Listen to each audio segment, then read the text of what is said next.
Mengejutkan, mungkin kata itu yang terlintas dalam pikiran Dr. Reza Gladys dan sang suami At-Taubah Mufid saat menanggapi gugatan baru yang kali ini dilayangkan Nikita Mirzani terhadap dirinya. Ya, setelah sebelumnya sempat mencabut gugatan One Prestasi dengan nilai yang juga fantastis, yakni senilai 100 miliar rupiah.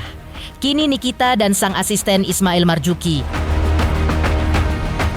datang lagi dengan serangan baru, yaitu dugaan One Prestasi atau ingkar janji yang kurang lebih sama, namun dengan nilai yang tak kalah fantastis, yakni 114 miliar rupiah.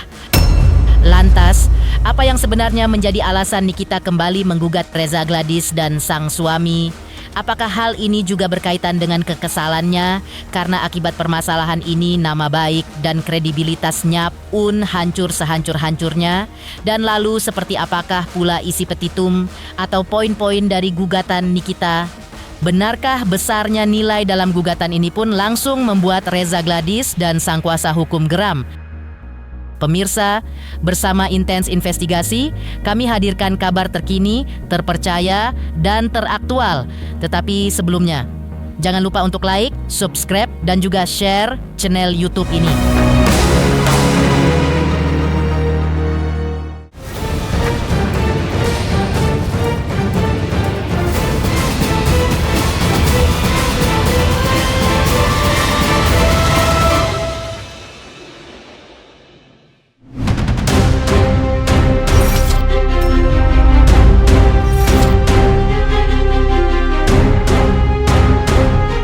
Ya, pemirsa, seperti diceritakan sebelumnya atau terkait gugatan fantastis yang baru saja diajukan pihak Nikita Mirzani dan sang asisten Ismail Marzuki atau yang akrab disapa Mail.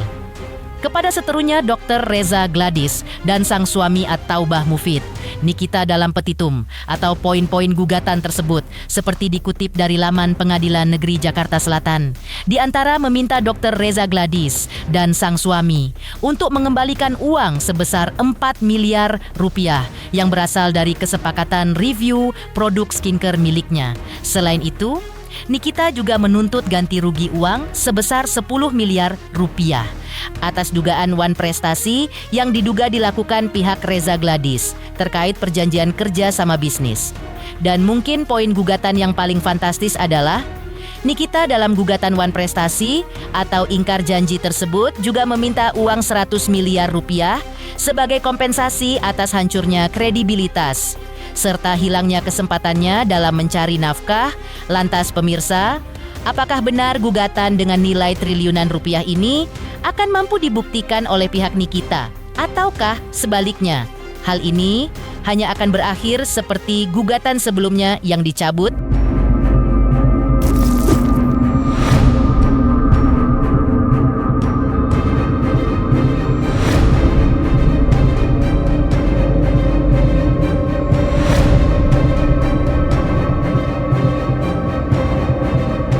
Ya, berbicara soal gugatan fantastis yang diajukan pihak Nikita, lantas kuasa hukum Dr. Reza Gladys, Julianus Sembiring, saat dihubungi via dari kemarin pun akhirnya buka suara.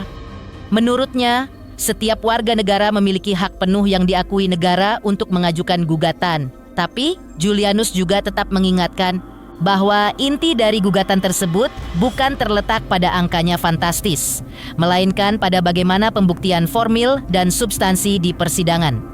Menurutnya, apabila pihak penggugat merasa yakin formil itu telah dipenuhi, maka silakan saja diajukan dan dibuktikan. Tetapi tetap pada akhirnya, yang akan diuji adalah unsur formil dan substansi. Apakah benar sesuai hukum, ataukah justru akan terpatahkan?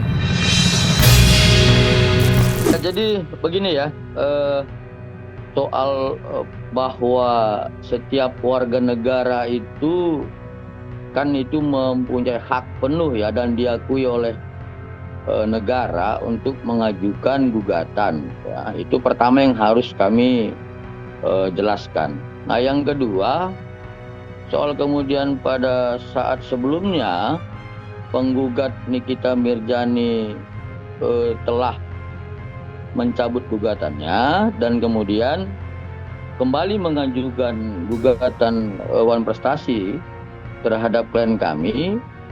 sebenarnya itu kan sah-sah saja.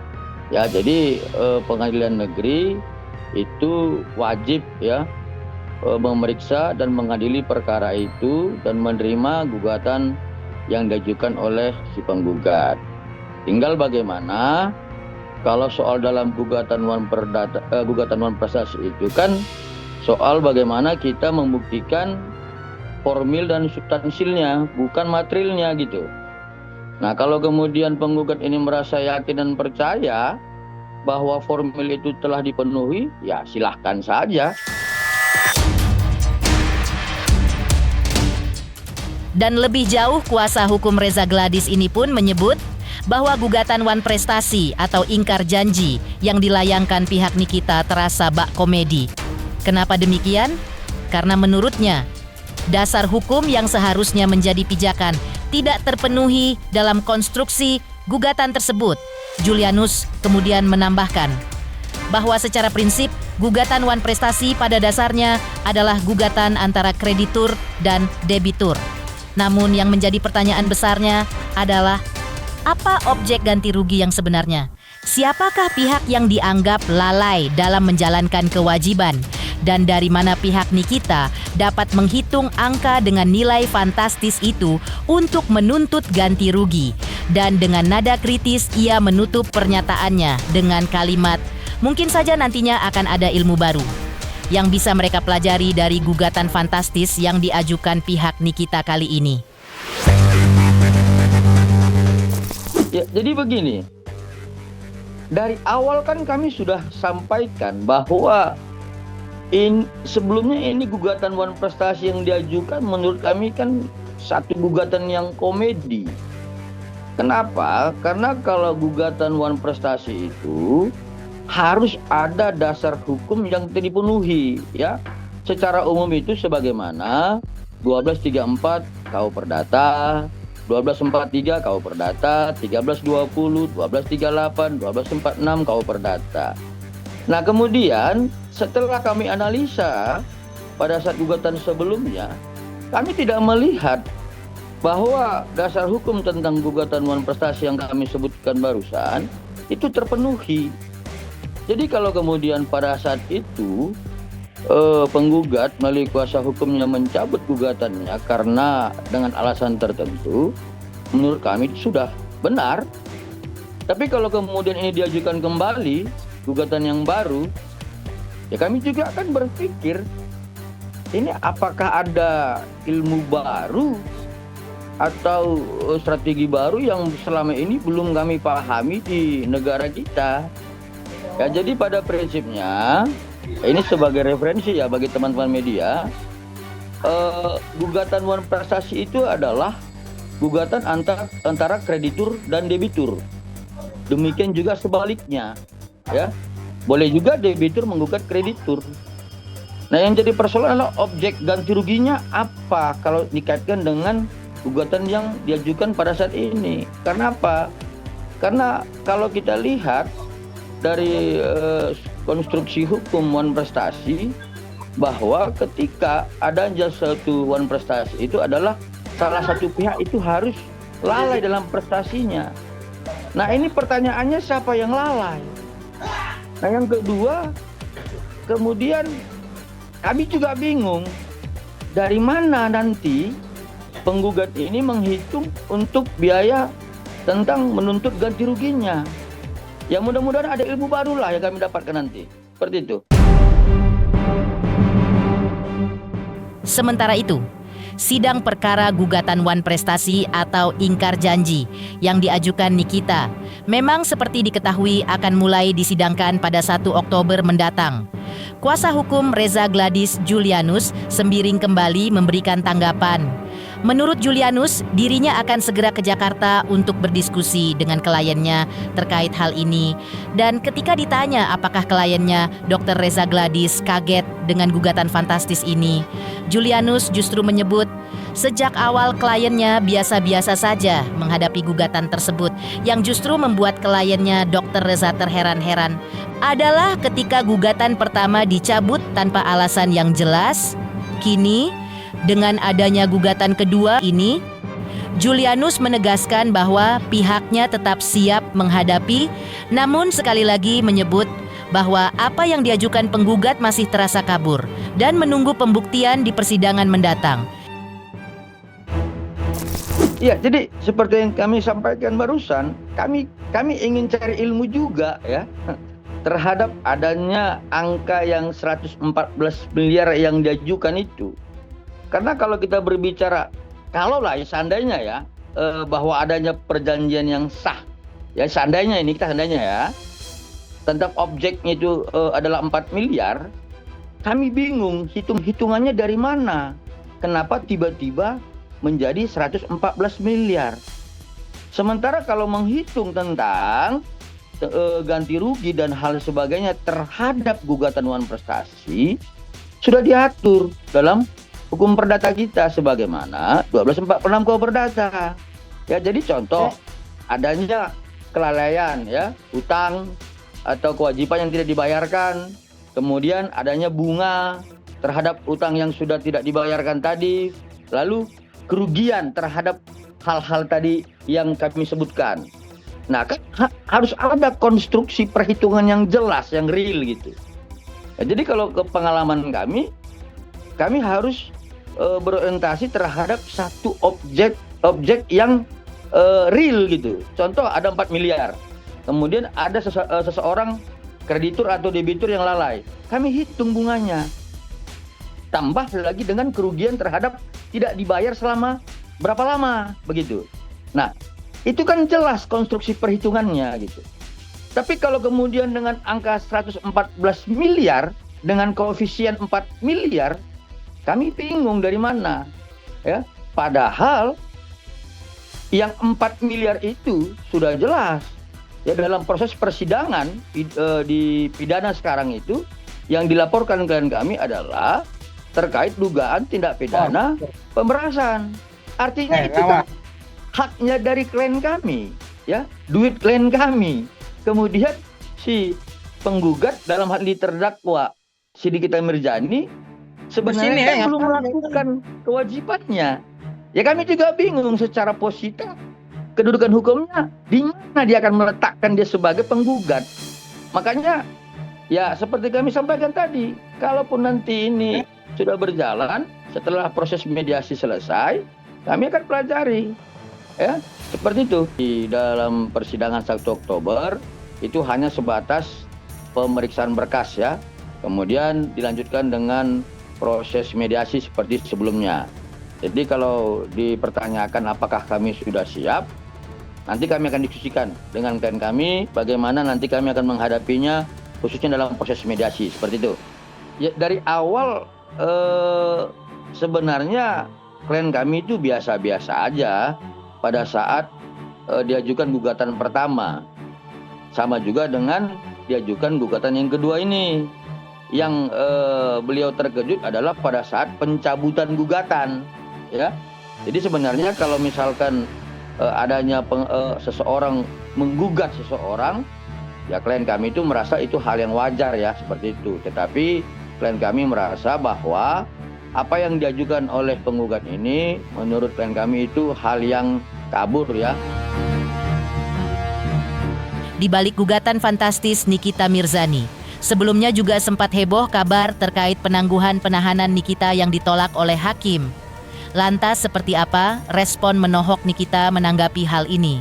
Dan bagaimana pula tanggapan Dr. Oki yang ikut menyayangkan keputusan tersebut?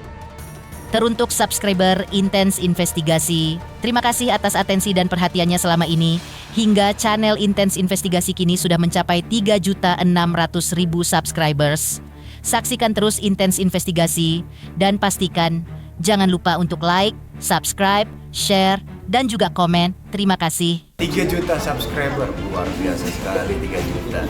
Ya pokoknya semakin sukses lah dan bisa menghadirkan sesuatu yang memang baik untuk diperlihatkan.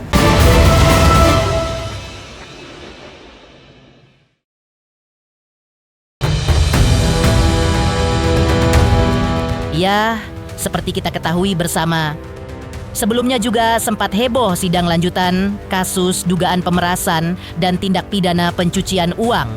dilaporkan oleh Reza Gladys terhadap seterunya Nikita Mirzani, yang dimana hakim menyatakan belum menerima permohonan penangguhan penahanan Nikita.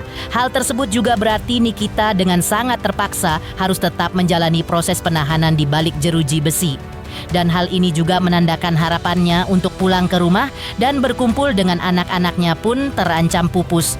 Digantikan kenyataan pahit bahwa ia tetap harus berada di rutan sampai waktu yang mungkin belum bisa ditentukan. Lantas menanggapi kabar inilah kata Niki dan ekspresi kepercayaan dirinya yang seolah yakin ia akan memenangkan persidangan ini. Penangguhan penahanan ditolak gimana kan? Kan nggak ditolak ya. Belum ada Masih jawaban. musyawarahkan. Kamu tahu dari mana? Harapannya gimana diterima? Ada yang bilang A1 katanya diterima nih Kak. Mau diterima, alhamdulillah. Tidak diterima juga tidak ada masalah. Setali 3 uang dengan pernyataan Nikita, seorang rekan yang namanya juga sering disebut dalam permasalahan ini, Oki Pratama atau akrab disapa Dr. Oki, menanggapi hal ini sebagai rekan ia tak menyangkal jika dirinya juga ikut bersedih dan kecewa, namun tentu hidup tetap harus berjalan. Dan seperti apa yang dikatakan Nikita, ia tetap memilih santai menanggapi soal penangguhan penahanan rekannya tersebut. Saya nggak bisa menanggapi, kan saya bukan ahli hukum gitu ya. Yang pastinya sebagai orang yang lagi bermasalah hukum khususnya di pengadilan berhak untuk mengajukan penangguhan kebebasannya ya, kayak gitu, penangguhan sementara seperti itu. Terlepas diterima atau enggaknya itu kan haknya absolut dari hakim dan majelis. Kalau sebagai kerabat terdekat ya pasti ikutan kecewa dan sedih ya, kayak gitu. Meninggalkan soal penangguhan penahanan Nikita yang belum mendapatkan respon positif oleh hakim. Sebelumnya atau pada saat hari besar keagamaan khususnya untuk umat muslim belum lama ini, Nikita tampak mendapatkan kejutan karena kehadiran Ustadz Dery Sulaiman. Lantas benarkah Nikita sempat berkeluh kesah soal terjadinya kejadian yang dialaminya pada Ustadz Dery? Saksikan terus Intens Investigasi dan pastikan jangan lupa untuk like, subscribe, share, dan juga komen. Terima kasih. Selamat untuk Intens Investigasi karena sudah mencapai 3 juta subscribers di YouTube. Sukses selalu and all the best.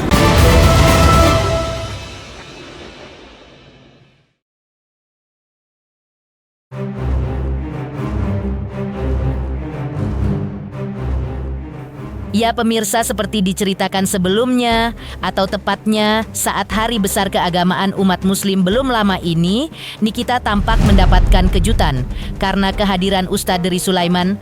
Bahkan dalam foto yang beredar, Niki tampak cantik mengenakan pakaian muslimah. Diceritakan oleh Ustadz Dery, hal itu terjadi karena keterlibatannya dalam acara tersebut. Khususnya saat Nikita diminta membacakan terjemahan dari ayat suci Al-Quran yang dibacakan dengan intonasi dan bunyi yang baik atau dikenal dengan istilah sari tilawah. Melihat hal tersebut, Ustadz Dery mengaku terkejut dan mengucapkan harapannya kepada Nikita seperti berikut ini. Ya, ada acara Maulid Nabi, jadi saya awalnya nggak tahu ada Niki di dalam, tahu pas mau masuk itu. Bukan, beberapa hari sebelumnya itu dikasih tahu sama Haji Amir yang undang saya, teman saya. Dibilang, Ustadz ada Niki. Terus surprise-nya gitu, pas masuk ternyata Niki dapat tugas membaca sari tilawah gitu. Aku pangling awalnya karena dia nggak pakai make up kan, wajahnya natural banget kan, pakai jilbab. Terus katanya, beneran ini Niki gitu. Tidak ya, aku harap ya mudah-mudahan ujian kali ini itu menjadi asal hidayah buat Niki, menjadi wanita yang lebih baik lagi, kembali ke settingan awalnya kan dulu di pesantren kan. Sebetulnya basicnya Niki itu punya banyak ilmu agama, ada cerdas orangnya, ya. Mudah untuk baiklah kalau lingkungannya baik. Oh, ada mau minta doa, Ustaz aku udah lama banget di sini Ustaz. Paling lama nih 7 bulan aku di sini minta doa. Mas, gue doain aja lah, gue gak ngerti masalah hukum ya.